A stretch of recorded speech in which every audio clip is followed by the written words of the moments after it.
Moda Transportasi Lintas Rel Terpadu atau LRT telah resmi beroperasi sejak 28 Agustus lalu. Presiden Joko Widodo meresmikannya di stasiun LRT Cawang, Jakarta Timur. Pembangunan LRT merupakan salah satu proyek strategis pemerintah untuk mengurangi kemacetan dan polusi di ibu kota Jakarta. Memakan waktu pembangunan 8 tahun, serta menelan anggaran hingga 32 triliun rupiah. Proyek LRT diharapkan mampu jadi primadona transportasi Jakarta. Jerih payah pemerintah dalam mewujudkan transportasi lintas rel terpadu cukup terbayar dengan antusiasme warga di wilayah Jabodebek. Dalam sepekan terakhir, jumlah penumpang LRT tembus hingga 220.000 atau diperkirakan melayani sekitar 4.500 penumpang per hari.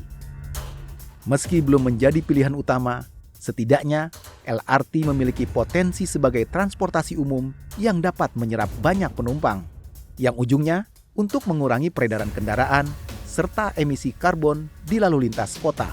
Hal itu turut ditegaskan Muhammad Aras selaku anggota Komisi 5 DPR RI.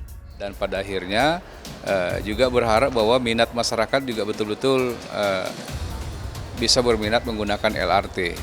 Paling tidak bisa mengurangi kemacetan yang terjadi di Jakarta. Apalagi saat ini polusi udara yang begitu tinggi sehingga penggunaan kendaraan umum diharapkan bisa sedikit mengurangi emisi udara di Jakarta. Namun, agenda mengurangi kemacetan dan polusi melalui LRT hanya akan menjadi isapan jempol belaka jika sekelumit masalah yang masih merintangi laju gerbong LRT tidak benar-benar diatasi, seperti kendala listrik mati, keterlambatan perjalanan, serta tinggi pintu tak ideal yang sempat mengganggu kenyamanan penumpang. Menyikapi berbagai kendala yang terjadi, anggota Komisi 5 DPR RI Sudewo meminta pemerintah segera melakukan evaluasi untuk mengoptimalkan pelayanan LRT. Ada keluhan masyarakat, katanya pintunya lebih rendah, itu tolong segera dicarikan sebuah solusi. Dan yang lain, fasilitas-fasilitas yang lain, saya minta diperhatikan mengingat LRT ini kan dibangun dengan biaya yang sangat tinggi. Kemudian membutuhkan waktu yang cukup lama. Sayang sekali kalau hal-hal yang demikian itu tidak diperhatikan oleh pemerintah.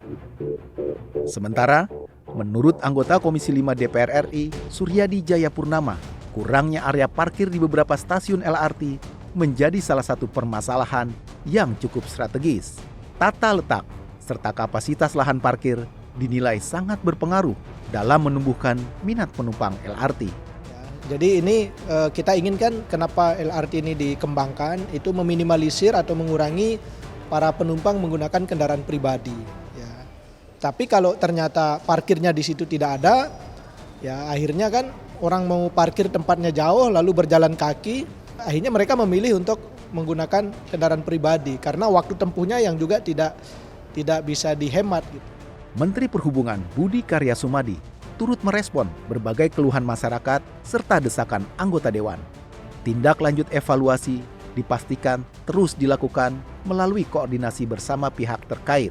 Ya, kita tidak mengelak bahwa itu masih belum sempurna, tapi saya akan koordinasikan dengan KAI, dengan LEN, dengan INKA, dengan Siemens, supaya itu lebih baik. Saat ini terdapat 158 perjalanan LRT Jabodebek yang dilayani oleh 12 rangkaian setiap hari. Nantinya ada 27 rangkaian LRT yang ditargetkan melayani 137.000 penumpang per hari.